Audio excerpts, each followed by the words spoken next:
الحمد لله نحمده ونستعينه ونستغفره ونؤمن به ونتوكل عليه ونعوذ بالله من شرور أنفسنا ومن سيئات أعمالنا من يهده الله فلا مضل له ومن يضلله فلا هادي له ونشهد أن لا إله إلا الله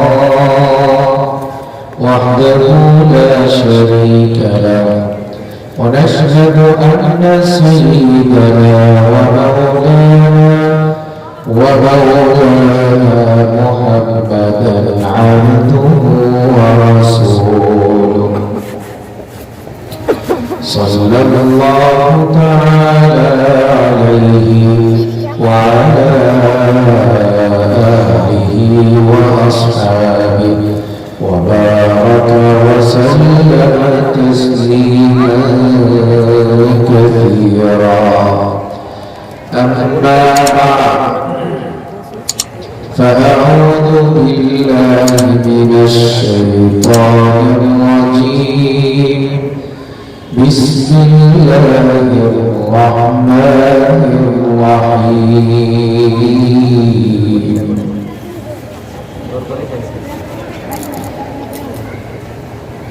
ويوم يعض الظالم على يديه يقول يا ليتني اتخذت مع الرسول سبيلا يا ويلتى ليتني لم أتخذ فلانا خليلا لقد أضلني عن الذكر بعد إذ جاءني وكان الشيطان للإنسان خذولا وقال الرسول يا رب إن قومي اتخذوا هذا القرآن مهجورا وكذلك جعلنا لكل نبي عدوا من المجرمين وكفى بربك هاديا ونصيرا صدق الله العظيم اللهم صل على محمد وعلى آل محمد كما صليت على إبراهيم وعلى آل إبراهيم إنك حميد مجيد اللهم بارك على محمد وعلى آل محمد كما باركت على إبراهيم وعلى آل إبراهيم إنك حميد مجيد YouTube জগতের এক অনন্য নাম S A Farhad live TV. সবাই আমাদের চ্যানেলটি সাবস্ক্রাইব করুন।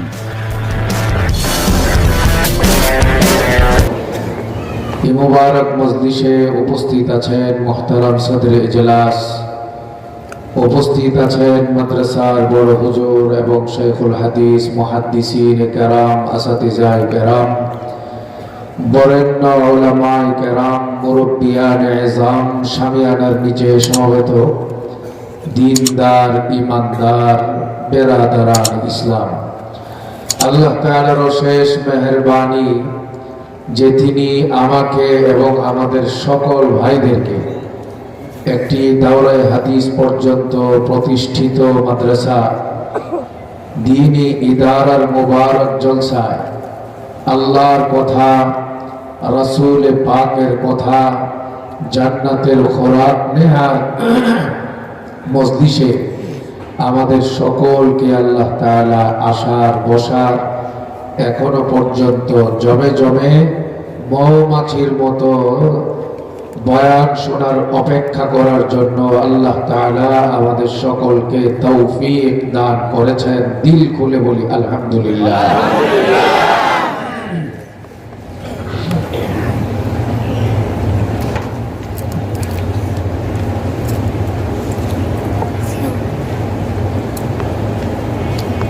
সারা দুনিয়াতে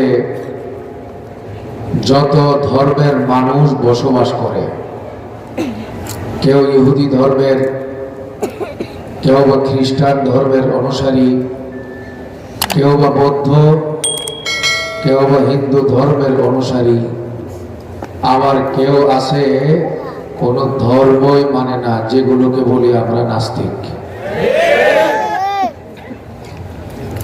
আবার গোটা পৃথিবীতে প্রায় 200 কোটির উপরে মুসলমান যারা আল্লাহকে মানে, রাসূলকে মানে, পরকালকে বিশ্বাস করে, জান্নাতে যাওয়ার আকাঙ্ক্ষা পোষণ করে, লালন করে সদা সর্বদা।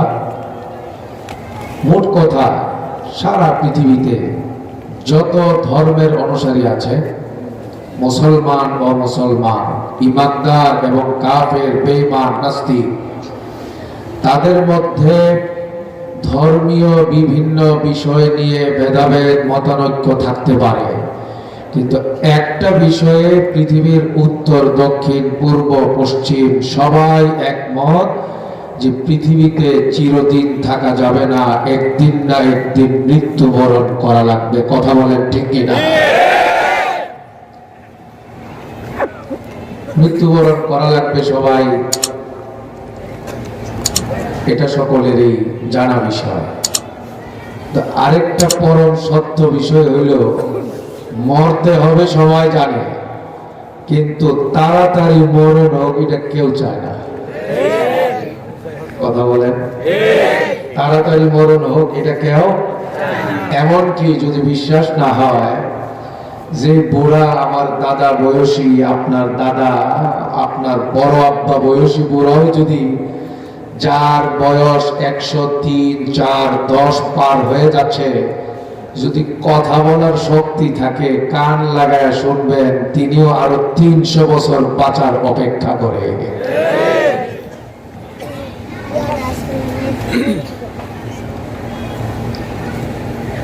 এই জন্য রাসূলুল্লাহ সাল্লাল্লাহু আলাইহি ওয়াসাল্লাম হাদিসে পাকে বলেন, প্রত্যেকটা মানুষের বয়স বাড়ে, ইয়াহরাম ইবনু আদম, প্রত্যেকটা মানুষের বয়স বাড়ে, ওয়ায়াশুব্বু ফীহি ইসনান, কিন্তু তার মধ্যে দুইটা আগ্রহ, দুইটা চাহিদা, বয়স যত বাড়ে ওই চাহিদার জওয়ানি তত বাড়ে।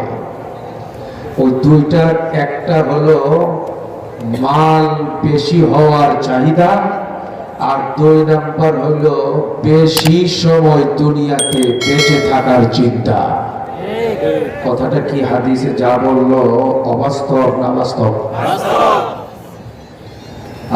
আপনাদের বাস্তবতাটা আরেকটু পরিষ্কার করার জন্য একটা ঘটনা শোনাই। আমার এক কাছের আত্মীয় দুনিয়াতে নাই, আল্লাহ ওনাকে জান্নাতবাসী করেন। তিনি যখন বয়স অনেক হয়ে গেল, বেড়াতে গেলেই খুব দোয়া চাইতেন। আমিও মুরব্বী, উনি আমার দোয়া চেয়ে চেয়ে আসতাম। দোয়া চাইতে গেলাম, বিদায় নিয়ে আসবো তার কাছ থেকে। মুরব্বী, বয়স ধরেন 100-র কাছাকাছি। উনি আমার দাদা হন, আমি ওনার নাতি। আসার সময় বললাম আমার জন্য দোয়া করেন। হ্যাঁ, আমি দোয়া করি, আপনার জন্য খুব দোয়া করি। আমাকে বললেন যে আপনি আমার জন্য দোয়া করবেন। আমি বললাম হ্যাঁ, আপনার জন্য আমিও দোয়া করি এবং করবো। না, এরকম কথা বহুত মানুষ কইছে, আপনি দাঁড়ায় বলেন কি দোয়া করবেন, এটা বলে যান। আমি একটু ভেবাচেকা খেয়ে গেলাম।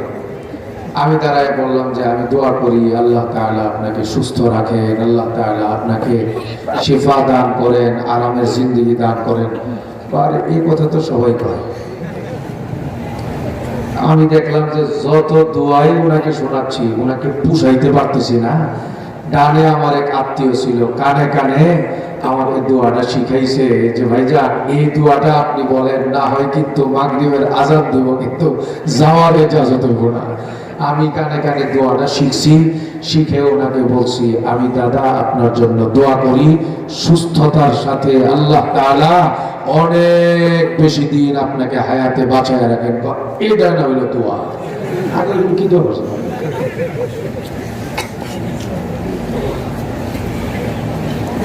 বয়স বেশি হওয়া এটা দূষণীয় না, আবার বয়স বেশি হওয়া এটা অনেক খারাপ। এটা আরেক হাদিসের মধ্যে আসছে। বয়স বেশি হওয়া অনেক ভালো, বয়স বেশি হওয়া অনেক খারাপ। রাসূলুল্লাহ সাল্লাল্লাহু আলাইহি ওয়াসাল্লাম বলেন, সবচেয়ে দামি মানুষ কারা জানো কিনা সমাজের মধ্যে? টঙ্গী এলাকায়, শিল্পনগরী এলাকায়, বাংলাদেশের জমিনে 64 জেলার ভেতরে দামি মানুষ কারা কারা জানো কিনা?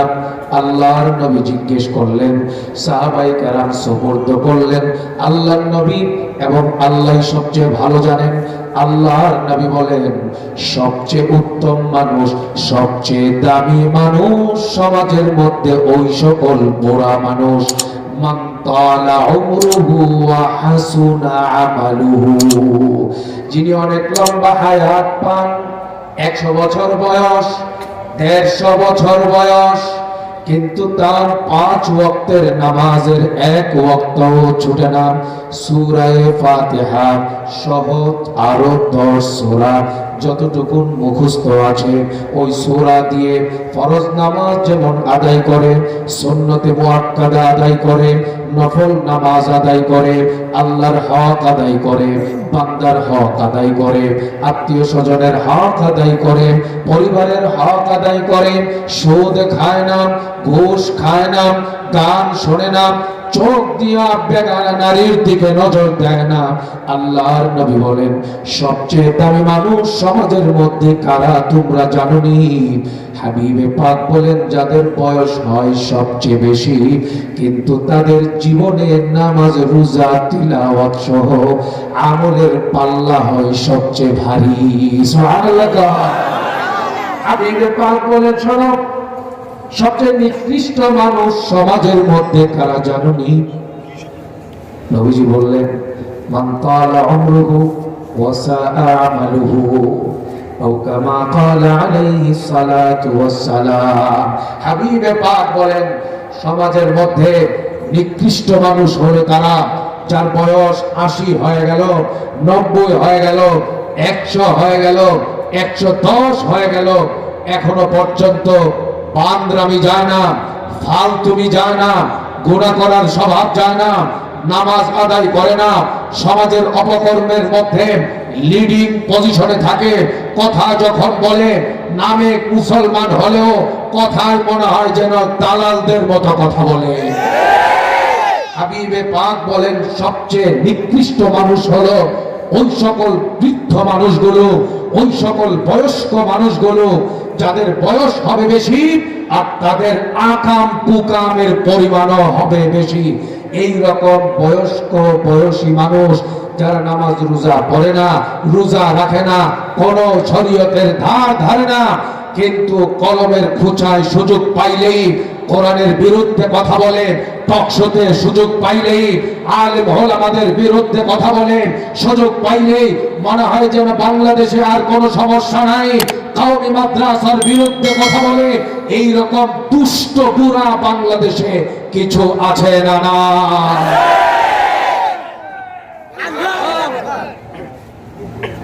রাসূলুল্লাহ সাল্লাল্লাহু আলাইহি ওয়াসাল্লাম বলেন, সবচেয়ে নিকৃষ্ট মানুষ সমাজের মধ্যে ওই সকল ব্যক্তি, ওই সকল বুড়া, ওই সকল বয়সী, ওই সকল বয়োবৃদ্ধ ব্যক্তি, নারী এবং পুরুষ যাদের বয়সের পাল্লা ভারী হয় কিন্তু আমলের পাল্লা নিচে থাকে, আমল করে না, রোজা রাখে না, হজ করে না, যাকাত দেয় না, কোরআন মানে না, আল্লাহকে মানে না, নবীকে মানে না, পারলে আলেম ওলামাদের নাম দিয়া যাদের কথায় তাদের কলিজায় আঘাত লাগে তাদের নামে গালি গালাজ পর্যন্ত করতে দ্বিধাবোধ করে না। কথা বলেন ঠিক না বেঠিক?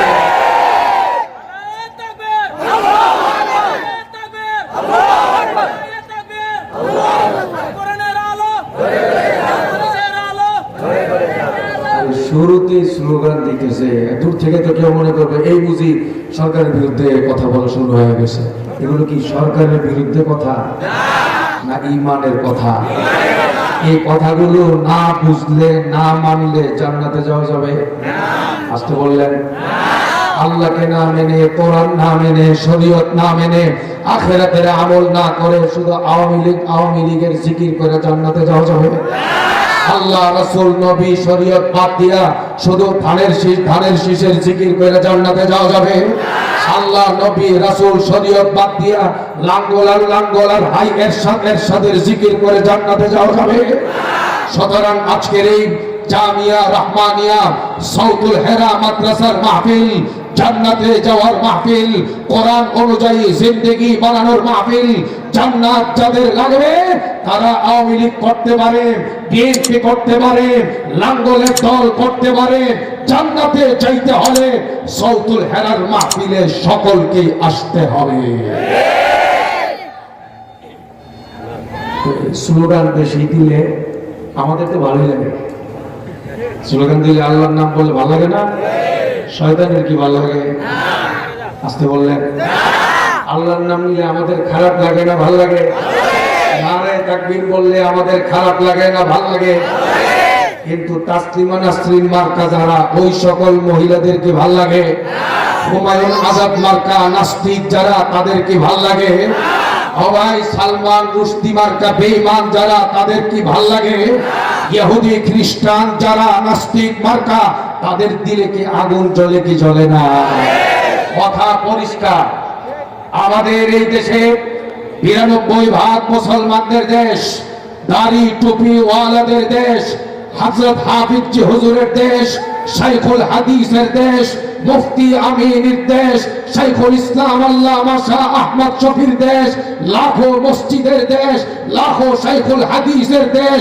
৯২% মুসলমানদের দেশে মসজিদের মিম্বরে, মাহফিলের মিম্বরে, মাহফিল সহ সকল জায়গায় প্রকাশ্যে কেবলমাত্র লা ইলাহা ইল্লাল্লাহ নারায়ে তাকবীরের স্লোগান হবে। জয় শ্রীরাম নামের কোন স্লোগান মুসলমানদের বাংলাদেশে হতে দেওয়া যাবে না।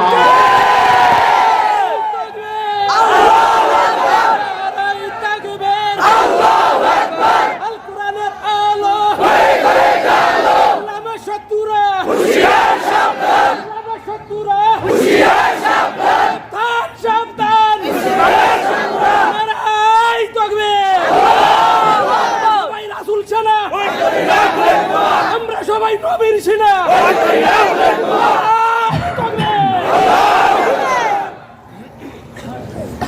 আল্লাহ বলছিলাম, আবার বলেন, সমাজের মধ্যে সবচেয়ে ভালো মানুষ কারা? যাদের বয়স অনেক বেশি কিন্তু আমলের পাল্লা অনেক ভারী। কথা বলেন ঠিক কিনা? সমাজের মধ্যে সবচেয়ে নিকৃষ্ট মানুষ হলো ওই সকল বয়োবৃদ্ধ ব্যক্তিরা যাদের বয়স অনেক বেশি কিন্তু আমল বলতে কিছুই নাই। এবার আসেন ধারাবাহিকভাবে আগান। আপনারা আশা করি এই বিষয়ে একমত হবেন। এখন যেটা বলবো, মানুষ মুসলমানের ঘরে জন্ম নিল, বাবাও ছিলেন মুসলমান, দাদাও ছিলেন মুসলমান, 14 গোষ্ঠী মুসলমান এবং নামাজি, সেই ঘরেই কিন্তু তসলিমা নাসরিন জন্ম নিছে। সে কি মুসলমান? তসলিমা নাসরিন কি মুসলমান? কিন্তু জন্ম নিছে কাফেরের ঘরে না মুসলমানের ঘরে? মুসলমানের ঘরে জন্ম নিয়া নাস্তিক কেন হইল, অমুসলিম এবং কাফের বেঈমান কেন হইল? কারণ তার জীবন সঙ্গী বন্ধু বান্ধব গুলো ভালো ছিল না। মানুষ ভালো হয় সঙ্গ গুণে, আর মানুষ খারাপ হয় সঙ্গ দোষে। কথাটা বুঝেন না আপনারা? আবারও বুঝে থাকলে বলেন, মানুষ ভালো হয় কি গুণে? কথা বলেন। মানুষ খারাপ হয় কি দোষে? সঙ্গ দোষে। বুঝে থাকলে আবারও বলেন, মানুষ ভালো হয় কি গুণে? মানুষ খারাপ হয় কি দোষে? সঙ্গ দোষে। সুতরাং আমি আপনি এখানে আমরা যারা আছি, খারাপ হতে চাই না ভালো হতে চাই? এখানে যারা আছেন বয়স দিন দিন কমতেছে, এরকম কারা কারা হাত উঠান তো? কিন্তু কি বোঝাটা বুঝছে? বয়স কমতেছে না বাড়তেছে? সুতরাং পরীক্ষা দিতে হবে, আমি কি জান্নাতের দিকে আগাচ্ছি না জাহান্নামের দিকে আগাচ্ছি? আমার পরিচয় আল্লাহর দরবারে ভালো হিসাবে হবে না মন্দ হিসাবে হবে? আমাকে এখন থেকে প্রস্তুতি নিতে হবে, সিদ্ধান্ত নিতে হবে। সেজন্য রাসূল পাকের এই হাদিসটাকে আপনি সামনে রাখেন।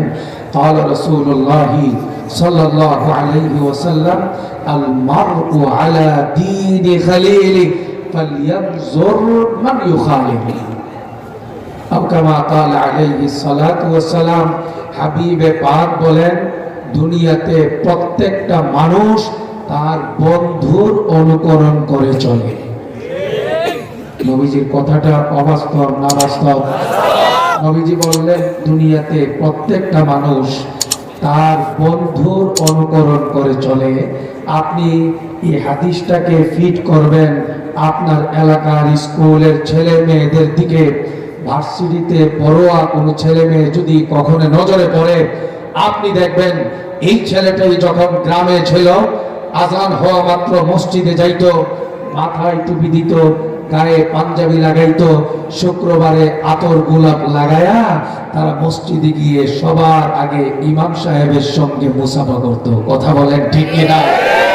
কোনো না কোনো ভাবে ঢাকা বিশ্ববিদ্যালয়ে চান্স পাওয়ার পরে কপাল যদি খারাপ হয়, কোন সুরের সঙ্গে যদি তার সখ্যতা হয়ে যায়, কোন বদমাশের সঙ্গে যদি তার সম্পর্ক হয়ে যায়, কোন হিরোইন খুরের সঙ্গে যদি তার সম্পর্ক হয়ে যায়, কোন নেশাগ্রস্ত ছেলে মেয়ের সঙ্গে যদি সম্পর্ক হয়ে যায়, দেখা যায় 1 বছর যাইতে না যাইতেই দেখা যায় গ্রামের নামাজি শিক্ষিত ছেলেটা ঢাকাতে আসার পরে আর নামাজি আর থাকে না। 1 বছরেই সে হয়ে যায় মডার্ন, সে হয়ে যায় আধুনিক, মাথার চুল হয়ে যায় অনেক লম্বা, কানের মধ্যে লাগাই দুল, আর মেয়েদের মতো পোশাক পরে। আর শুক্রবারে জুমার নামাজ মানুষ যখন পড়তে যায়, তখন তারা বিভিন্ন মুড়ের মধ্যে ছেলে মেয়ে একসঙ্গে বসে গাঞ্জা টানে। আমার এই কথা যদি আপনি বুঝে থাকেন, বলেন সে শুরুতে কি গাঞ্জাখোর ছিল? বুঝে নেই। শুরুতে কি সে গাঞ্জাখোর ছিল? যখন গ্রামে ছিল সে কি গাঞ্জাখোর ছিল? যখন গ্রামে ছিল সে কি বেনামাজি ছিল না নামাজি ছিল? ঢাকা ইউনিভার্সিটি সহ কোথাও গিয়ে সে যদি পাল্টে যায়, মনে রাখতে হবে এই পল্টি মারার পিছনে পল্টিবাজ কোন দুষ্টের সম্পর্ক তার সঙ্গে হয়েছে। সেই দুষ্টের সাথে সম্পৃক্ত হওয়ার কারণে আড়ালে আবদালে থেকে তার ঈমান, আকীদা, চরিত্র পর্যন্ত শেষ হয়ে গেছে।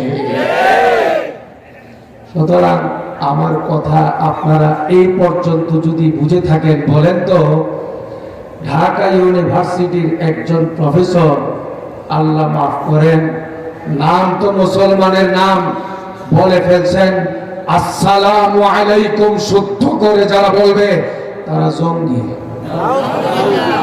আসতে বললেন হ্যাঁ, শুদ্ধ সালাম কি? আসসালামু আলাইকুম।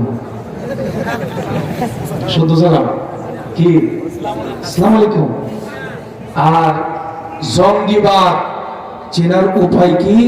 ঢাকা ইউনিভার্সিটির একজন প্রফেসর হয়ে, মুসলমানের ঘরে জন্ম নিয়ে, মুসলিম নাম নিজের গায়ের সঙ্গে ধারণ করে, সে অবলীলায় টক শোতে বসে 92% মুসলমানদের দেশে বুক ফুলিয়ে সে বলছে এই দেশে আসসালামু আলাইকুম সুন্দর করে যারা বলে তারা হলো সব জঙ্গি। নাউজুবিল্লাহ।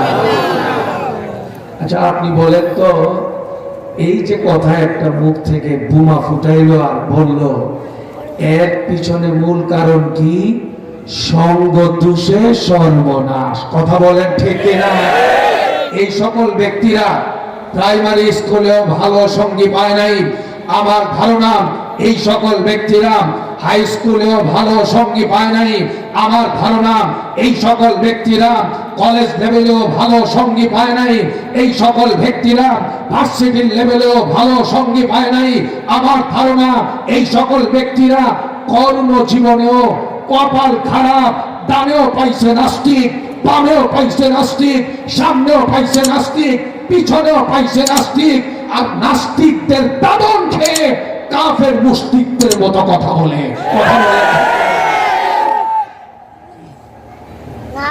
এই পর্যন্ত আমার কথা আপনারা যদি বুঝে থাকেন বলেন তো, এই মানুষটা যে কথা বলল আসসালামু আলাইকুম ওয়া রাহমাতুল্লাহ, এটা বললেই নাকি জঙ্গি, এই কথাটা কি ভালো কথা না উস্কানিমূলক কথা?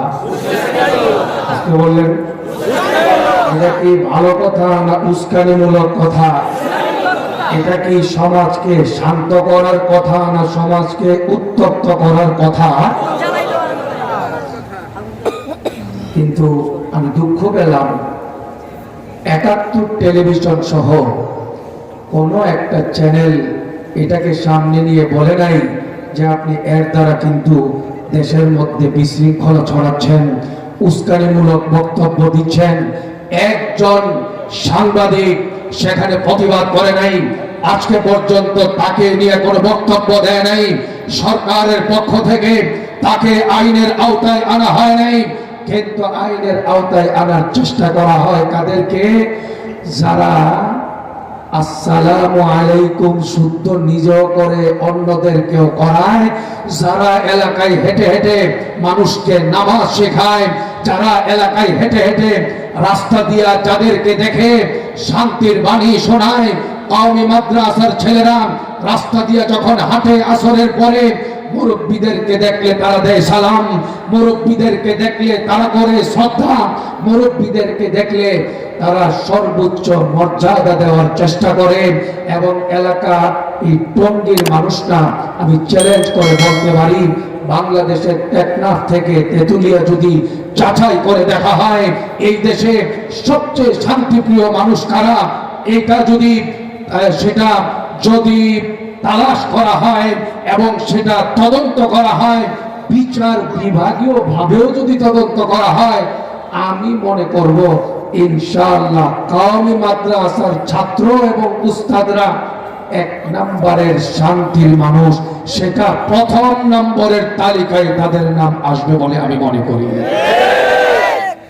কিন্তু তাদেরকে শান্তির মানুষ বলতে চায় না।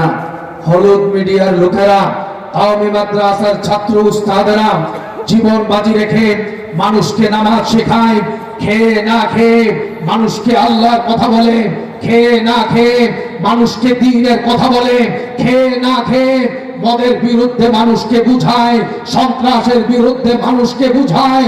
কওমি মাদ্রাসার আলেম ওলামা মাদক মুক্ত সমাজ গড়ার জন্য দিনে মেহনত করে, রাতে মেহনত করে, জঙ্গিবাদ মুক্ত সুন্দর রাষ্ট্র গড়ার জন্য কওমি মাদ্রাসার আলেম ওলামা শীতকালের 4 থেকে 5 মাস নির্ঘুম তারা রাত কাটায়। কথা বলেন ঠিক কিনা? কিন্তু মিডিয়া তাদের ক্যামেরা কওমি আলেম ওলামাদের এই অবদানের দিকে তারা ঘোরায় না, নজরও দেয় না, কারণ তাদের উদ্দেশ্য আর মতলব খারাপ। কথা বলেন ঠিক? তারা চায় না এই বাংলাদেশে কওমি মাদ্রাসার সংখ্যা বৃদ্ধি পাক, তারা চায় না এই দেশের প্রতিটি স্কুলের ছাত্র ছাত্রীরা ইমানদার হয়ে থাকুক, তারা চায় না এই দেশের প্রতিটি মানুষ ইমানদার হয়ে আল্লাহওয়ালা হয়ে জান্নাতি হয়ে বিদায় নিক, চায় না তারা। তারা চায় এই বাতিল মিডিয়া যতগুলো আছে তারা চায় সারা বাংলাদেশ নাস্তিকতা দিয়ে ভরে যায়। কথা বলেন ঠিক কিনা? এই জন্য তারা দেখা যায় ওই পঞ্চগড় ওইদিকে সেই মুক্তাগাছা পার হয়ে সীমান্ত এলাকায় পাহাড়ের উপরে কোন নুরানি মাদ্রাসা 100 বছর আগে মাটির নিচে খনন করে পাওয়া যায় কিনা, এই রকম জায়গাতে গিয়া কোনো একটা নুরানি মাদ্রাসা খুঁজবে, আর সেখানে গিয়া কোনো ছাত্র পাওয়া না গেলে রাস্তার থেকে কোনো ছাত্র ধইরা নগদ নগদ মাথায় টুপি দিয়া নগদ নগদ ঝিলমিল ঝিলমিল করে পাঞ্জাবি লাগায়া হাতের মধ্যে এক পুটলা মাদক দিয়া বলবে এই যে কওমি মাদ্রাসার ছেলেরা মাদক ব্যবসা করে।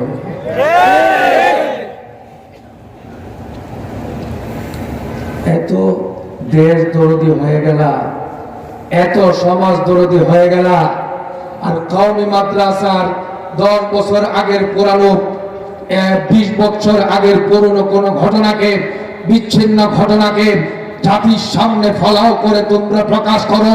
মাদ্রাসা শিক্ষাকে, কোরআন হাদিসের শিক্ষাকে প্রশ্নবিদ্ধ করে পেশ করার জন্য আমার প্রশ্ন হলো, তোমাদের ক্যামেরা কি পার্কে যায় না? কথা বুঝেন না? তোমাদের ক্যামেরা কি জঙ্গলে যায় না? পার্কে, জঙ্গলে, আমতলা, বটতলা যত আছে সেখানে ক্যামেরা নিয়ে যদি যাও হাজার হাজার জোড়া পাইবা। আমি চ্যালেঞ্জ করে বলে দিলাম, কওমি মাদ্রাসার একটা জোড়াও পাইবা না।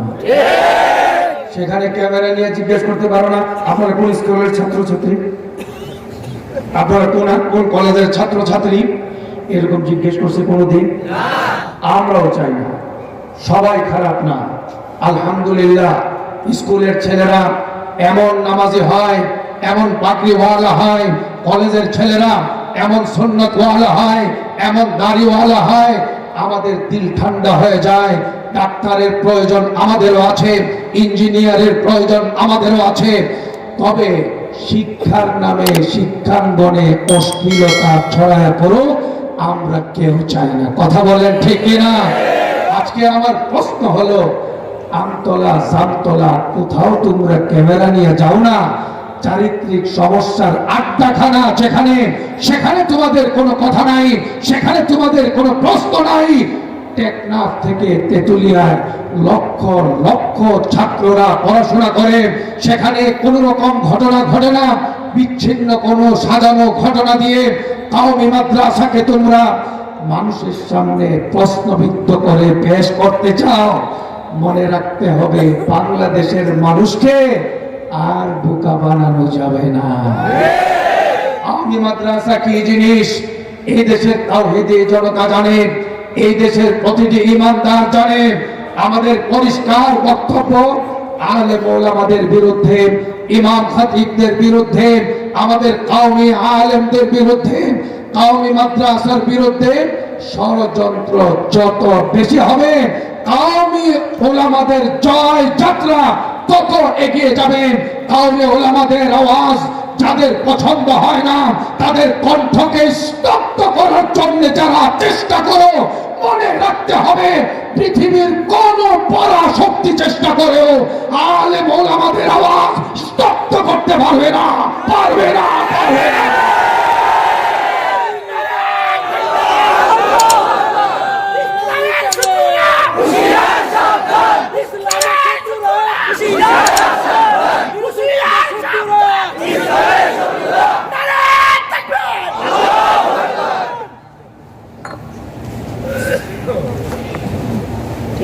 আল্লাহ, তবে এই জায়গায়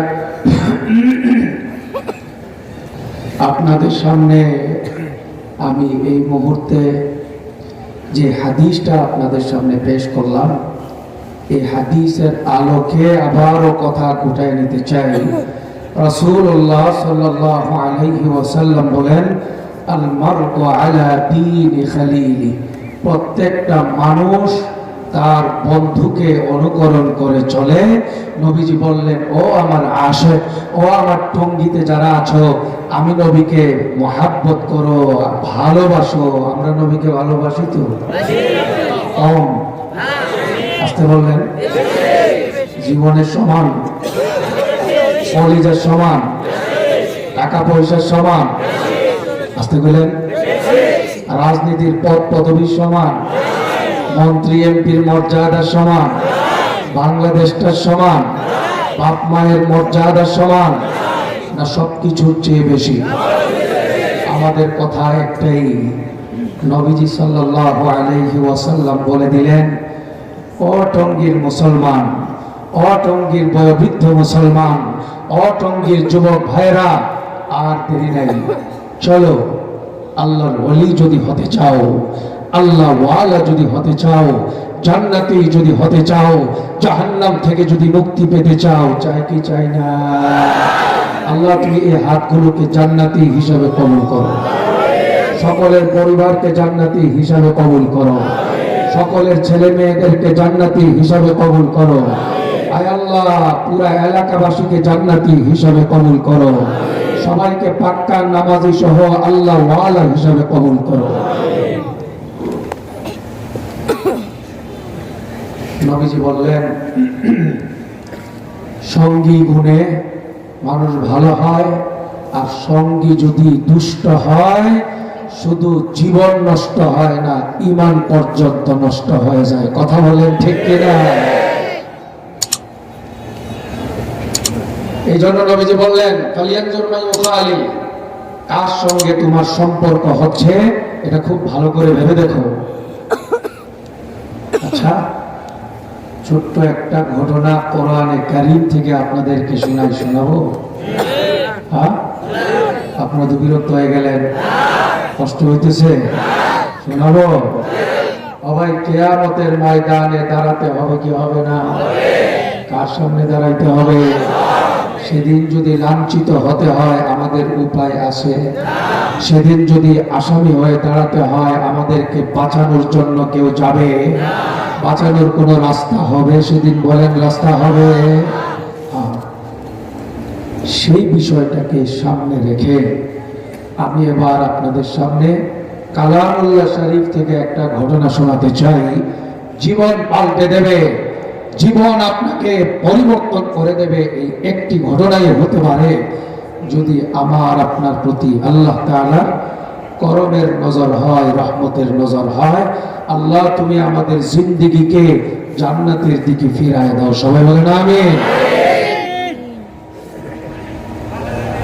মক্কা শরীফে কাফেরদের পক্ষ থেকে নবীর বিরুদ্ধে শত্রুতা এবং ষড়যন্ত্র কম হয়েছিল না বেশি?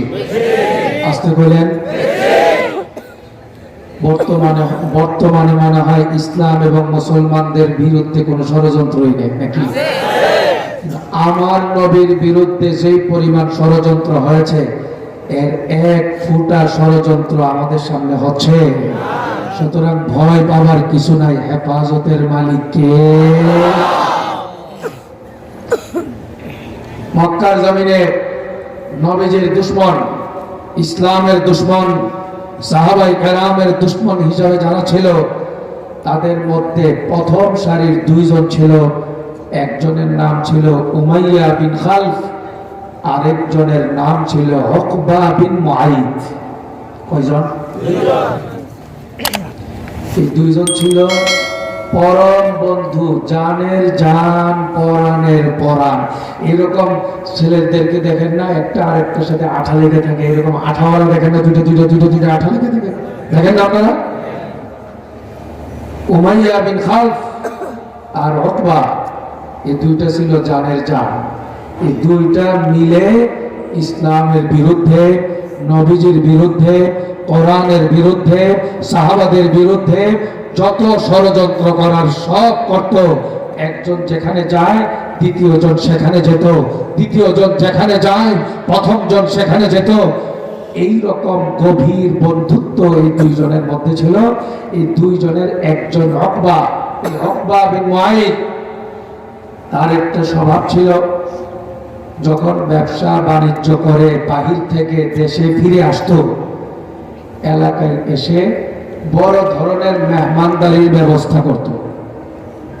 আমাদের দেখেন না, অনেক ভাই 3 চিল্লা দিয়ে যখন আসে অথবা চিল্লার মেহনত থেকে আসে, বাড়িতে আসলে আলেম ওলামা, চিল্লার সাথী সবাইকে নিয়ে সুন্নত তরিকায় খানা খায়, এরকম আসে না? কাফেরদের মধ্যে লিডিং পজিশনে ছিল যে দুজন, এর মধ্যে উতবা, তার একটা অভ্যাস ছিল, সে সফর থেকে আসলেই মেহমানদারির ব্যবস্থা করত, খুব ধুমধাম মেহমানদারির ব্যবস্থা হলো সফর থেকে আসার পরে সেই মেহমানদারিতে তার নিয়ত হলো পুরা মক্কা নগরীতে প্রভাবশালী নেতৃস্থানীয় এবং সম্ভ্রান্ত ব্যক্তি যারা, তাদের সবাইকে দাওয়াত দিল সবাইকে। কিন্তু উকবা তো নবীকে মানে না, কিন্তু উকবার মাথায় আসলো, যদিও নবীকে আমি নবী হিসাবে মানি না, রাসূলকে রাসূল হিসাবে মানি না, তবে আকাশ সাক্ষী, জমিন সাক্ষী, পৃথিবী সাক্ষী, মক্কা নগরীর সব নারী পুরুষ সাক্ষী, মুহাম্মদুর রাসূলুল্লাহর চেয়ে বড় সম্ভ্রান্ত মক্কা নগরীতে আর কেউ নাই। সুবহানাল্লাহ। যদি ওনাকে দাওয়াত দেওয়া না হয় তাহলে আমার এই মেহমানদারির কোনো মূল্য হবে না। শেষ পর্যন্ত নবীজিকেও দাওয়াত দিল। আপনি কি মনে করেন আমাদের নবী একজনের বাড়িতে দাওয়াত খাইতেন শুধু ভুরি বুঝনের জন্য আর মুরগির রান চাবানো, এটা নবীজির নিয়ত ছিল নাকি? মিয়া এখানেও থাকতে পারে না, আপনারা ভালো মানুষ, এখানে নাই মনে করেন, অন্যখানে এটা ফালাই দেন অন্যদিকে।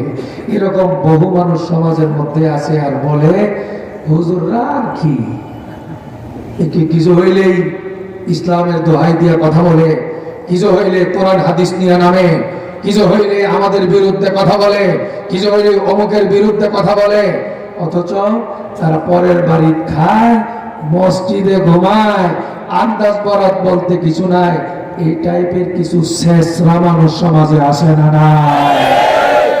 আমার একটা কথা বাস্তব, যারা দাওয়াত খাওয়ায় এরা জীবনই এরকম বলে না, যারা নিজেরাও ভালো করে খেতে পারে না, আলেমদের খাওয়া সহ্য হয় না, এরাই রাত্রে ঘুমাইতে পারে না, দিনের বেলায় আলেমদের বিরুদ্ধে ষড়যন্ত্র করে। কথা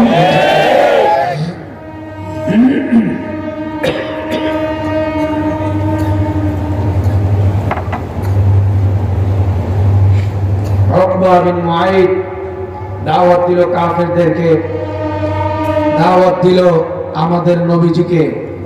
নবীজি সেখানে উপস্থিত হলেন, সবাই খানা খাবে। নবীজি পরিষ্কার জানাই দিলেন, মা আনা বিআকিল। সুবহানাল্লাহ। আর জোরে কোন সুবহানাল্লাহ, জোরে কোন আল্লাহু আকবার, আর জোরে কোন আল্লাহু আকবার। নবীজি বললেন, মা আনা বিআকিল।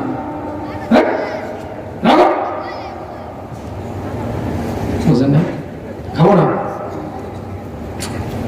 আল্লাহ দাওয়াত দিয়ে আনলাম, খাওয়ানোর জন্য খাবেন না? বলা হাত্তা তাশহাদা আল্লাহ ইলাহা ইল্লাল্লাহ ওয়া আন্নী রাসূলুল্লাহ। আমার সামনে আশহাদু আল্লাহ ইলাহা ইল্লাল্লাহ মুহাম্মাদুর রাসূলুল্লাহ, সবাই বলি সাল্লাল্লাহু আলাইহি ওয়াসাল্লাম, এই কালিমার সাক্ষী দিবা, তাহলে আমি তোমার ঘরে হাত ভেজাবো, খাবার খাবো। আর তুমি আল্লাহর বিরুদ্ধে কাজ করবা, মূর্তির সামনে গিয়ে মাথা নত করবা, কাফের এবং বেঈমানদের সঙ্গে থাকবা, কুফরি শক্তির সঙ্গে থাকবা, আর তোমার ঘরে আমি হাত ভেজাবো, তোমার ঘরের খাবার আমি খাবো। আমার পক্ষে এটা সম্ভব না। এই কালিমা পড়বা, এই যে যায় কিন্তু পড়বা। কি বুঝলেন? নবীজি কি খাবার খাওয়ার নেশায় গেছে? আসতে বললেন। নবী কি খাবার খাওয়ার নেশায় গেছে? সেই নবী আজকে টঙ্গিতে নাই, আছে? আছে বলে বুঝলে না? আছে। আমাদের নবী কি এই মুহূর্তে এখানে আছে? এই যে এটা বলিয়া নবী সাল্লাল্লাহু আলাইহি ওয়াসাল্লাম, আমাদের নবী আছে? নবীর ওয়ারিস নাই? আছে। এটা আসতে বলেন, আছে। নবীর ওয়ারিস নাই? এই মাদ্রাসায় তো নাই মনে হয়। দাওরায়ে হাদিস পর্যন্ত মাদ্রাসা। সুবহানাল্লাহ। বুখারী শরীফ যেখানে পড়ানো হয়, তিরমিজি শরীফ যেখানে পড়ানো হয়, মুসলিম শরীফ যেখানে পড়ানো হয়, নাসাই শরীফ যেখানে পড়ানো হয়, আবু দাউদ শরীফ যেখানে পড়ানো হয়, ইবনে মাজাহ শরীফ যেখানে পড়ানো হয়, তাহাবি শরীফ যেখানে পড়ানো হয়, মুয়াত্তা মালিক যেখানে পড়ানো হয়, মুয়াত্তা মুহাম্মদ যেখানে পড়ানো হয়, কাল আল্লাহ যেখানে পড়ানো হয়, কাল রাসূল যেখানে পড়ানো হয়, যেখান থেকে আজকে মাথায় দাওরায়ে হাদিসের সনদ নিয়ে পাগড়ি পর্যন্ত নিচে কিনা কয়জন নিচে? ওজন 16 জন। কয়জন নিচে? এরা আলেম হয়েছে তো নাকি? বুঝছে না? বুঝছে না? এখন সবাই বিপদে পড়ছে, কোনটা করলে কোন দিকে যায় বুঝলে কয়েক না বুঝে চুপ করে থাকেন, খামাখা বিপদে পড়েন। আপনার আলেম হয়েছে নি? কথা ঠিক আছে। এইরকম আলেম তো আপনারাও সবাই। এই আপনি হুজুর তো এটা ঠিক করেন নাই। এখানে কয় হাজার মানুষ হলো? আনুমানিক আচ্ছা ধরেন 2000 মানুষও যদি হয়, হুজুর এটা ভুল হয়েছে, হুজুর 2000 পাগড়ি দরকার ছিল এখানে, হুজুর ভুল হয়েছে। আলিফ বাতাসা জানেন না? আলিফ বাতাসা, এই যে আলিফ বাতাসা পারেন না? এবিসিডি পড়ছো না? পড়ছো? বলো এবিসিডি বলো তো, বলো। A B C D E F G H I J K L M N O P Q R S T U V W X Y Z. Barrister, এই যে ব্যারিস্টার, হ্যাঁ ব্যারিস্টার না? ব্যারিস্টার না? এই যে আমি ব্যারিস্টার, আমার এই যে এ বি সি ডি আমি পড়ছি, আমার এই পৃষ্ঠাটার মধ্যে কোনো ভুল হয়েছে? তাহলে যদি কেউ বলেন ভুল হয়েছে, খাবে আপনার কম ঠিক হয়েছে না সঠিক হয়েছে? যারা ব্যারিস্টার, আমার চেয়ে বড় ব্যারিস্টার আবার কে?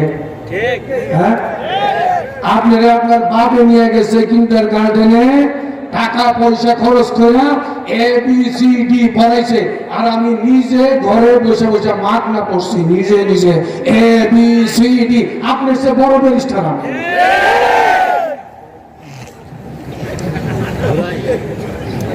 এই জাতীয় কিছু পাগল বাংলাদেশে আসেনি।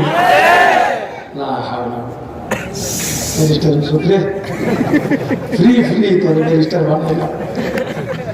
হ্যাঁ, যে ব্যারিস্টারের কালা কোট আছে না, এটা পরে কালকে খালি ওই আদালতে নিয়ে খাড়া করে দেখেন, আর সে গিয়ে যদি খালি বলে গতকালকে আজহারি সাহেব হুজুর 2 মিনিট আমার ব্যারিস্টার বানাইছে, আমার এই জায়গাতে ওকালতি করার মতো অধিকার আমার আছে, আসার মধ্যে পড়বনি কিছু কথা বলেন না কেন? করতো না? আমি এ বি সি ডি এত সুন্দর করে বললাম, এরপরে যদি আমি ব্যারিস্টার হইতে না পারি, পাতা কাকা কাকা এগুলো পড়ে আপনি আলেম হয়ে যাবেন। হঠাৎ করে বলতেছে আপনি আমার চেয়ে বড় আলেম নাকি, আমার চেয়ে বড় মুসলমান নাকি, আপনার বাবা বিদায় বিদায় মাদ্রাসায় পাঠাইছে আর আলিফ বা তা সা শিখাইছে, আর আমি নিজে নিজে আলিফ বা তা সা জিম হা খা বড় আলেম হয়ে গেছে।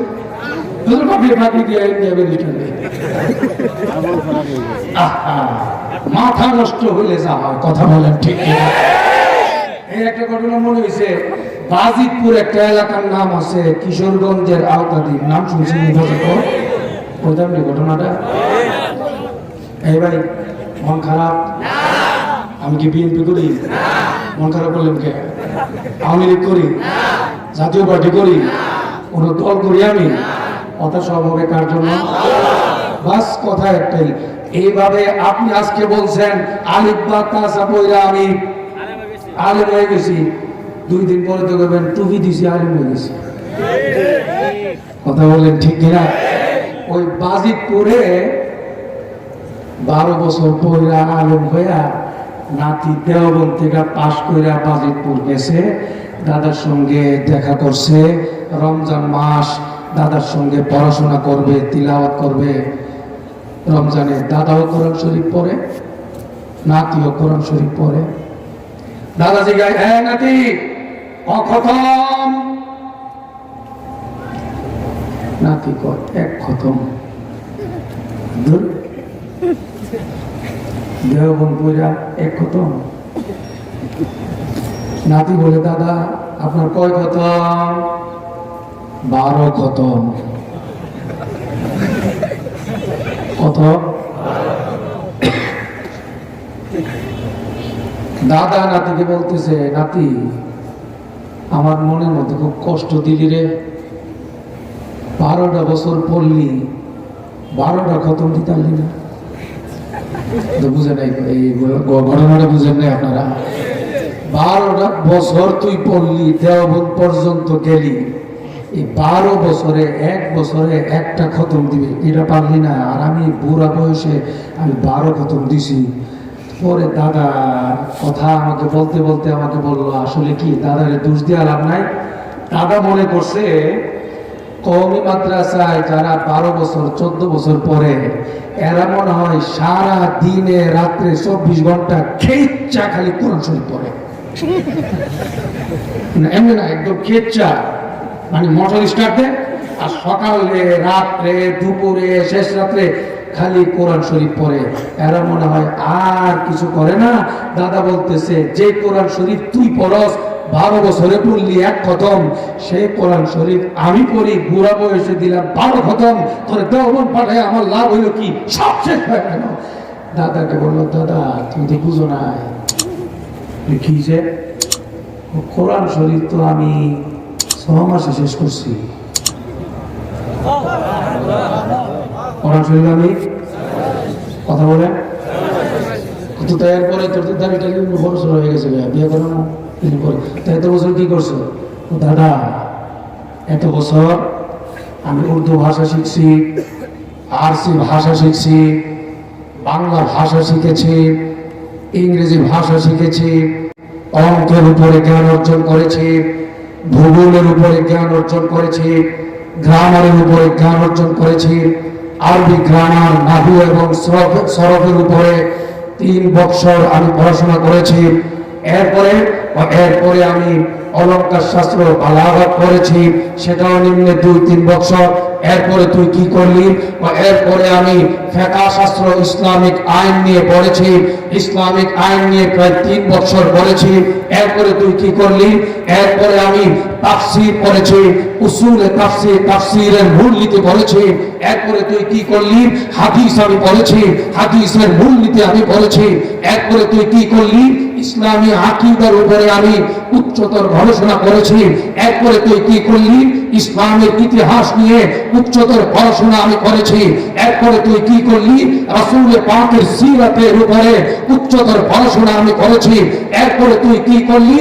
এরপরে আমি 4 মাযহাব, হানাফি মাযহাব, শাফি মাযহাব, হাম্বলি মাযহাব, মালিকি মাযহাব সহ আরো যত মাযহাব এখন নাই, বিলুপ্ত হয়ে গেছে, সেই সকল মাযহাবগুলোকে সামনে নিয়ে ইসলামিক লর উপরে আমি বার 1 ল ডিগ্রি, যেটা কোর্টের মধ্যে মানুষ অ্যাপ্লাই করে থাকে নেয়, এইরকম ইসলামিক লর উপরে আমি 2 বছর পড়াশোনা করে আমি মুফতি হওয়ার সার্টিফিকেট আমি নিয়েছি।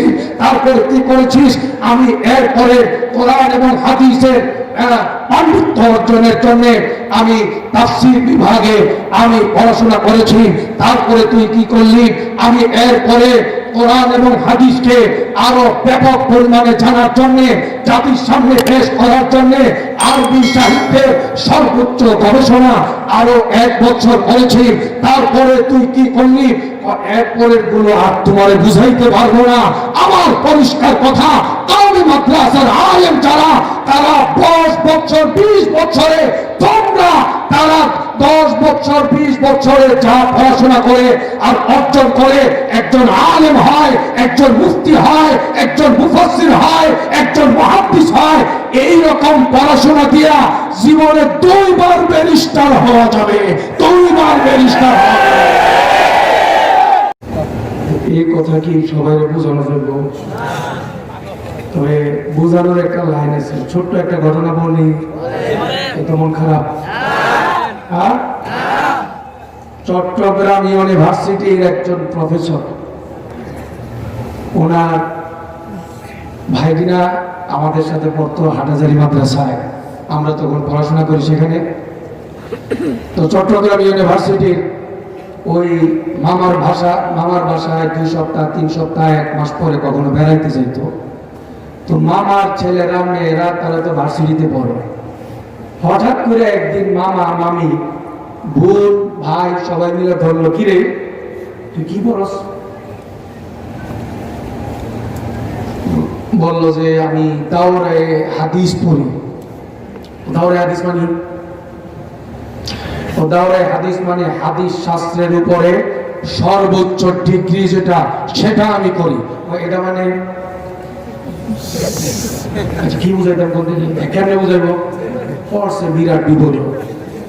পরে কয় যে তুমি করে আমি বুঝাইতে পারতাম না, আমার গ্রামের ভাষায় বলি তুমি করে বুঝাই। হয় এটা কয় আমি বাইনাতি ভরা পড়ি। কি ভরা? তখন এই আলেম সাহেব আছে এখনো, নাম বললে অনেকে চিনবো। আমি বাইনাতি ভরা, কি বাইনাতি ভরা মানে জীবনে কত পড়া শুনলাম, বাইনাতি ভরা তো শুনলাম না রে। বলবো না, এটা আলাদা স্পেশালিস্ট যারা, এরা এগুলো বুঝতে পারবে ভালো। আরে বল, ও শোন, গাছের থেকে যদি কোনো একটা গুঁড়া পড়ে, তোরা তো গুঁড়াটা দেখবি, তাজা থাকলে বলবি তাজা, পচে গেলে বলবি পচা।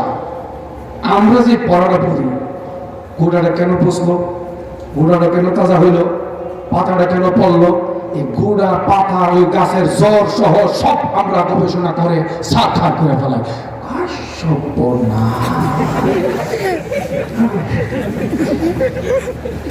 এটার নাম বাইনাতি। জীবনে তো কোনো হুজুররা এইরকম সংজ্ঞা দিছে না, তোরা বুঝাইতে পারলে তো কি করতাম? বাইনাতি ভরা দিত। আজকে তোমার বুঝতে অসুবিধা হচ্ছে, স্যার সলিমুল্লাহ মেডিকেল কলেজের প্রফেসর যারা, ঢাকা ইউনিভার্সিটির অনেক ইসলামী শিক্ষার প্রতি দুর্বল যে সকল প্রফেসর এবং জগন্নাথ বিশ্ববিদ্যালয়ের প্রফেসর সহ বহু প্রফেসরের বক্তব্য আমরা টক শোতে শুনেছি। দ্বিধাহীন ভাবে তারা বলেছেন, কাউমি মাদ্রাসার আলেমরা দাওরে হাদিসের সনদ নিতে গিয়ে, ফতোয়া বিভাগের সনদ নিতে গিয়ে যে মেধার স্বাক্ষর তারা রাখে, আমাদের জেনারেল শিক্ষার ছেলেরা তাদের বারান্দায় যেতে পারবে না।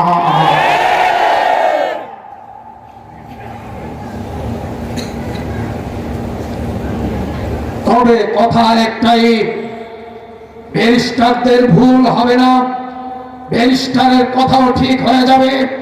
ওকিল সাহেবের ভুল হবে না, তার বক্তব্য সঠিক হয়ে যাবে। কোন এমপি মন্ত্রীর কথায় ভুল হবে না, সব ঠিক হয়ে যাবে। সঙ্গী যদি ভালো হয়, কথা বলেন ঠিক না? ডানে বামের লোক যদি ভালো হয়, মাননীয় প্রধানমন্ত্রীকেও আমি বলবো, সরকারের সর্বোচ্চ দায়িত্বে আছেন আপনি, আপনার ব্যাপারে আমরা শুনি আপনি নামাজি, আপনি কোরআন তিলাওয়াত করেন, দিনের কার্য দিবস আপনি শুরু করেন, আপনি আলেমদের প্রতি শ্রদ্ধাশীল, আপনি আল হাইয়াতুল উলিয়ার সার্টিফিকেটকে মাস্টার্সের মান পর্যন্ত আপনি দিয়েছেন।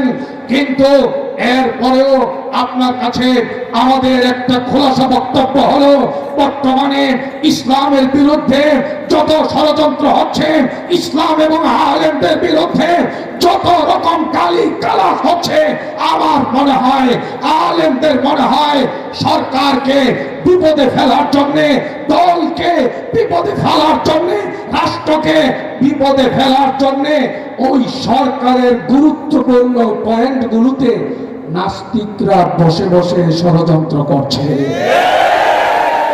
এই দেশকে শান্ত রাখতে হলে, এই দেশের মুসলমানদের দিলকে ঠান্ডা রাখতে হলে, দেশ কারা চালাবেন সেটা জনগণ দেখবে। আল্লাহ যাদেরকে কবুল করবেন, তবে নাস্তিকদের আস্ফালন এই দেশের তাওহীদি জনতা বরদাস্ত করবে না, করবে না।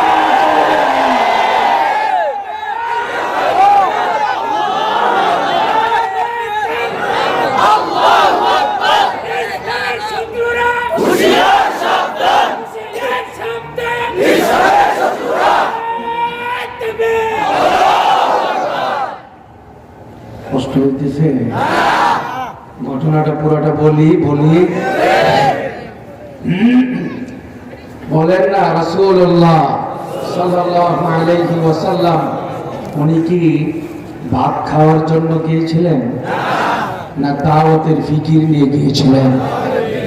আমাদেরও কথা একটা, এই মাহফিল যে আমরা দেই, এখানে মাদ্রাসার বড় হুজুররা যারা আছেন, বড় হুজুর, এই মাহফিল যে দিছে, উদ্দেশ্য কি এই মাদ্রাসার মধ্যে মাহফিল দিয়া চান্দা কালেকশন করে এক একজন হুজুরে গাড়ি কিনবে, বাড়ি বানাবে, এরকম? নাকি হাফেজ আলেম বানাবে? এর দ্বারা লাভ হবে হুজুরের না আমাদের সকলের? কথা বলেন, হুজুরের না আমাদের সকলের? একটা মাহফিলে বাংলাদেশের আলেম ওলামা প্রত্যেকটা মাদ্রাসায় বছরে একটা মাহফিল করে। উদ্দেশ্য থাকে বাংলাদেশের প্রত্যেকটা মাদ্রাসার ছাত্র সারা বছরে কোরআন সম্পর্কে পড়াশোনা করে, হাদিস নিয়ে পড়াশোনা করে, দ্বীন নিয়ে পড়াশোনা করে। সাধারণ মুসলমান যারা, তারা সেই পড়াশোনা থেকে বঞ্চিত থাকে। ন্যূনতম জ্ঞান যেটা দরকার সেটা পর্যন্ত তারা পায় না। সাধারণ মুসলমানদেরকে ঈমানি খোরাক দেওয়ার জন্য প্রত্যেকটা মাদ্রাসার পক্ষ থেকে বছরে একবার বাৎসরিক মাহফিলের আয়োজন করা হয়। কথা বলেন ঠিক কিনা? আমি প্রশাসনের ভাইদেরকে বলবো, না বুঝলে বুঝার চেষ্টা করেন, কিন্তু কোরআনের কোন মাহফিলকে বন্ধ করার চেষ্টা করবেন না। আমাদের কথা একটাই, সারা বাংলাদেশে বিগত 10 বছর আগে চুরিতে হাবুডুবু খাচ্ছিল এই দেশ। রাস্তা দিয়ে গ্রামে গঞ্জে যাওয়া যেত না, চুরের উপদ্রবের কারণে গাড়ি নিয়ে যাওয়া যেত না, ডাকাতদের কারণে নারী নির্যাতনের সংখ্যা ব্যাপক পরিমাণে ছিল। গ্রামে গঞ্জে যাত্রা, হাউজিং, অশ্লীলতা উদ্বেগজনক হারে বেড়ে গিয়েছিল।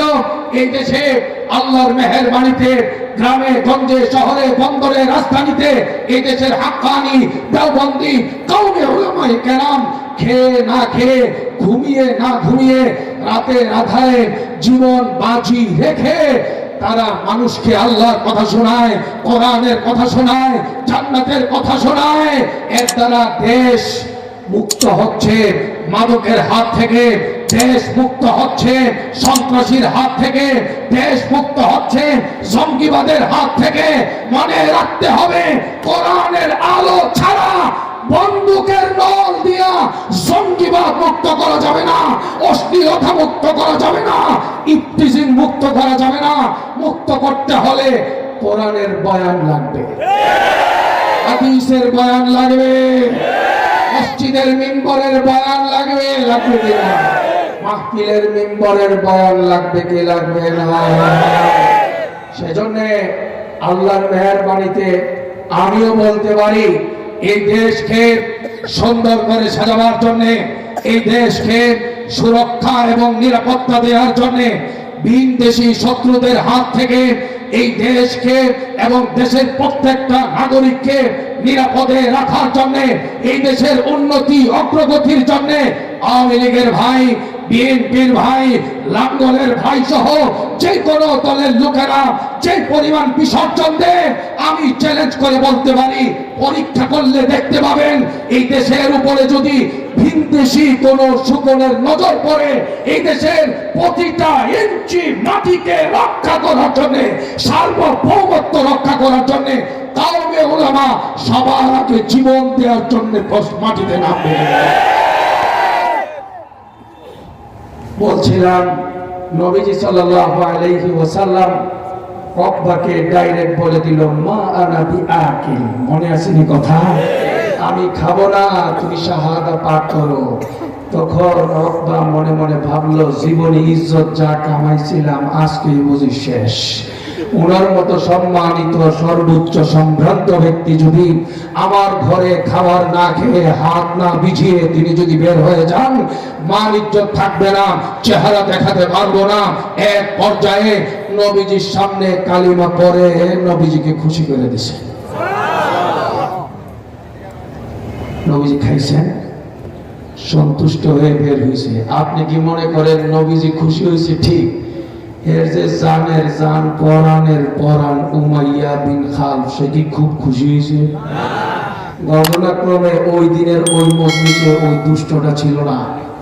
খবর যেই মাত্র শুনছে, উকবা বিন মুআইদকে চিৎকার করে বলা শুরু করে দিল, বুঝতে পারলাম না ঘটনা কি, শুনলাম তোর ব্যাপারে, জীবনে একসঙ্গে চলি, একসঙ্গে খাবার খাই, সবকিছু একসঙ্গে চলে, বিস্তারিত কিছু বলতে চাই না, শুনতে চাই না। উমাইয়া বিন খালফ বলেন, আমার কলিজায় আগুন ধরিয়ে দিয়েছ, ওয়াজহি ফি ওয়াজহিকা হারাম। ডাইরেক্ট বলে দিল, আজকের এই মুহূর্ত থেকে তোর চেহারা আমার জন্য দেখা আমি হারাম করে ফেললাম, তোর চেহারা দেখতে চাই না, আমার সামনে তুই আসবি না।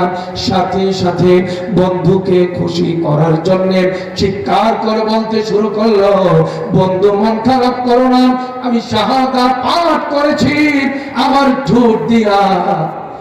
আমার কলবে নবীর মুহাব্বত ছিল না, আমার কলবে আল্লাহর ভালোবাসা ছিল না, আমার কলবে কালিমার প্রতি ঈমান ছিল না। নাউজুবিল্লাহ, কার আরো জোরে কার নাউজুবিল্লাহ। এক পর্যায়ে উমাইয়া বিন খালফ বলে, তোর এই মিষ্টি কথায় আমার মন গলবে না। শর্ত দুইটা, আমাকে যদি তোর সঙ্গে দেখতে চাস, যদি আমার বন্ধুত্ব তোর প্রয়োজন মনে হয়, কাজ করা লাগবে দুইটা। নাম্বার এক, সুজা নবীর কাছে যাইবি আর গিয়া বলবি, গিয়ে সুজা নবীকে কালিমা ফিরাইয়া দিবি, আর নবীর চেহারা মুবারক বরাবর তুই থুথু নিক্ষেপ করবি।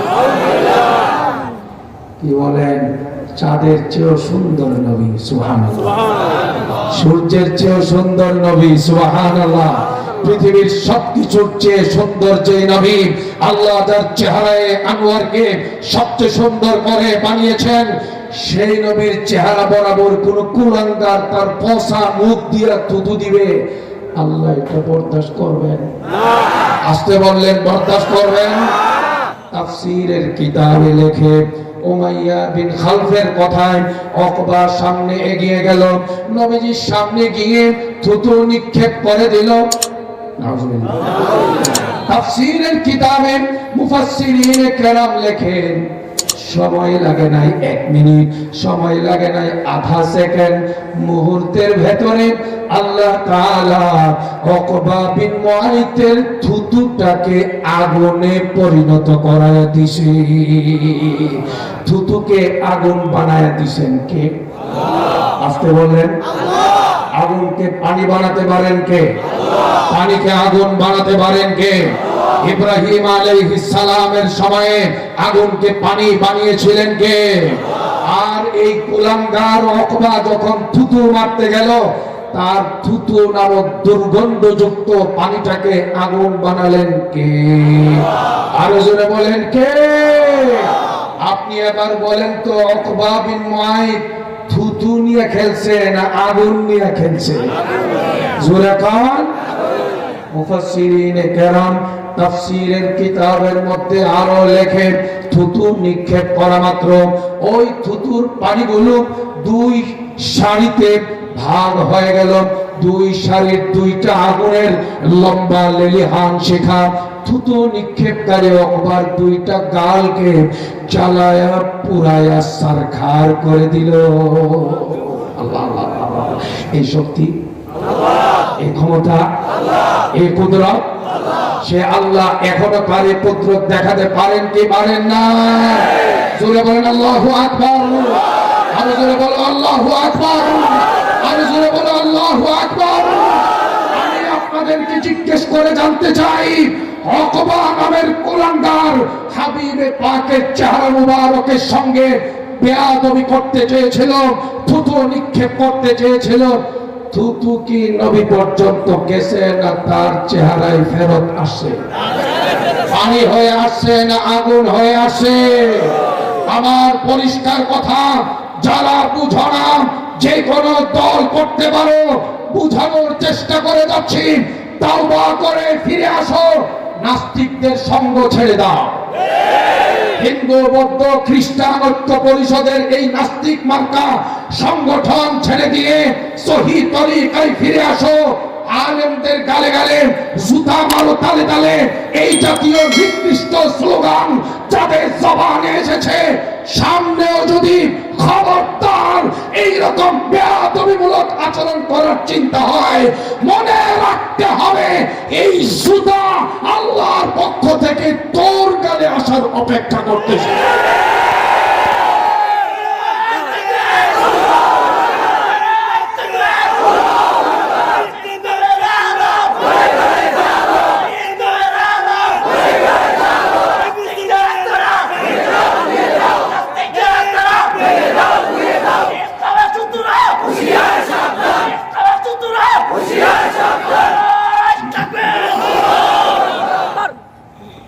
বাস কথা এই জায়গায় পরিষ্কার হয়ে গেল। আল্লাহ তাআলা কিয়ামতের ময়দানে উকবা বিন মুআইদকে বন্ধুত্বের মজা বুঝাইয়া দিবে। যখন দেখবে হায় হায় হায় আমক এসে সালাও এসে, আমার উমাইয়া নাই, উমাইয়া বেমাইতেছে, জাহান্নামের আগুনে নিক্ষিপ্ত হয়েছে। মুহাম্মাদুর রাসূলুল্লাহ সাল্লাল্লাহু আলাইহি ওয়াসাল্লাম উম্মতি উম্মতি করে কাঁদছেন উম্মতকে জান্নাতে নিয়ে যাওয়ার জন্য। কিন্তু দেখা যাবে জান্নাতে যাওয়ার ন্যূনতম সর্বনিম্ন কোয়ালিটি যেটা লা ইলাহা ইল্লাল্লাহ মুহাম্মাদুর রাসূলুল্লাহ উকবার সঙ্গে না থাকার কারণে হায় হায় আর আফসোস করবে। আর কি করবে? মানুষের আঙ্গুল কামড়ায় কি খুশি দেখে আমরা? আস্তে কর। ইয়াদু সালিম আলা ইয়াদাইহি, সেই উকবা বিন মুআইদ সহ আরো যত নাস্তিক মুরতাদ কাফের বেঈমান দুনিয়াতে সুযোগ থাকতে কোরআনের পথে আসে নাই, হাদিসের পথে আসে নাই, মাদ্রাসার পথে আসে নাই, আলেমদেরকে বন্ধু বানায় নাই, ইমাম সাহেবকে বন্ধু বানায় নাই, মুফতি সাহেবকে বন্ধু বানায় নাই, হাফেজে কোরআনকে বন্ধু বানায় নাই, কওমি মাদ্রাসাকে ভালোবাসে নাই। বাসবেন তো? মাদ্রাসাকে ভালোবাসবেন না? হাফেজে কোরআনকে ভালোবাসবেন না? বড় হুজুরকে ভালোবাসবেন না? মুফতি মুহাদ্দিসকে ভালোবাসবেন কি বাসবেন না? এ ভাই বলেন দেখি, ইমানদার হয়ে এই জায়গাতে আমরা যারা এখানে আসি, নবীদের সঙ্গে জান্নাতে থাকতে চাই, যেতে চাই, রাজি আছি? সবাই রাজি আছি? হাত নামান। সাহাবাদের সঙ্গে থাকতে চাই, রাজি আছি? শ্রেষ্ঠ শ্রেষ্ঠ বিজ্ঞ আল্লাহওয়ালা উলামায়ে কেরামের সঙ্গে থাকতে চাই, রাজি?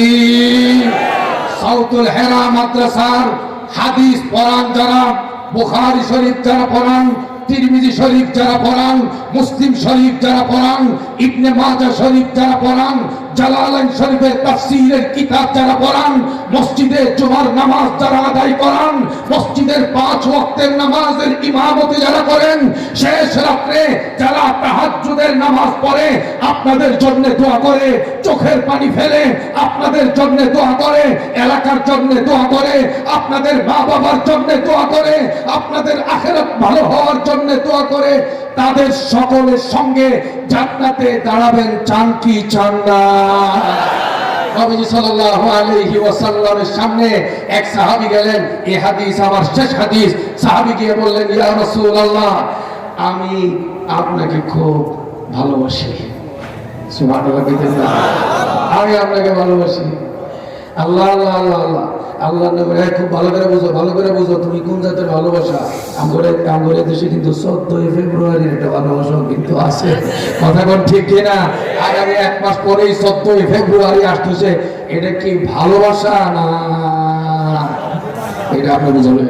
যে যেটাই হোক, সাহাবীকে নবীজি বলেন, হ্যাঁ তুমি আমাকে ভালোবাসো না?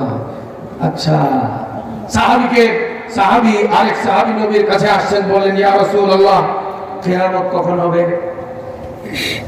সাহাবী বলেন, নবীজি বলেন ওমা আদাত্তা লাহা, কিয়ামতের জন্য কি প্রস্তুতি নিলা?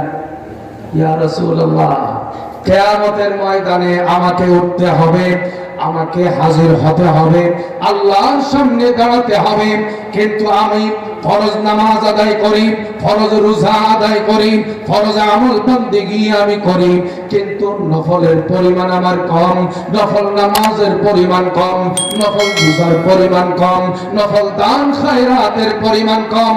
ইয়া রাসূলুল্লাহ সেই কিয়ামতের ময়দানে ইয়া রাসূলুল্লাহ আমি আপনার সঙ্গে থাকতে চাই, আপনাকে ভালোবাসি।